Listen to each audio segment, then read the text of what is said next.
ಸುಲಿಗೆಗೆ ಯತ್ನ ಪ್ರಕರಣದಲ್ಲಿ ತಲೆಮರೆಸಿಕೊಂಡಿದ್ದ ಕನ್ನಡದ ಸುದ್ದಿವಾಹಿನಿ ನಿರೂಪಕಿ ಗಿಚ್ಚಿಗಿಲಿಗಿಲಿ ಶೋ ಸ್ಪರ್ಧೆ ದಿವ್ಯಾ ವಸಂತರವರನ್ನ ಜೀವನ್ ಭೀಮಾನಗರ ಪೊಲೀಸರು ಬಂಧಿಸುವಲ್ಲಿ ಯಶಸ್ವಿಯಾಗಿದ್ದಾರೆ.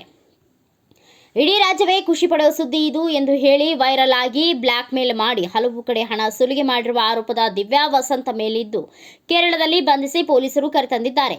ಒಂದು ವಾರದಿಂದ ಪತ್ತೆಯಾಗಿ ತಮಿಳುನಾಡಿನಿಂದ ಕೇರಳಕ್ಕೆ ಬಂದು ಮರೆಸಿಕೊಂಡಿದ್ದ ದಿವ್ಯಾರನ್ನ ಖಚಿತವಾದ ಮಾಹಿತಿಯನ್ನು ಆಧರಿಸಿ ಬಂಧಿಸಿ ಠಾಣೆಗೆ ಕರೆತಂದು ಜೀವನ್ ಭೀಮಾನಗರ ಪೊಲೀಸರು ಕಾರ್ಯಾಚರಣೆ ಕೈಗೊಂಡಿದ್ದಾರೆ.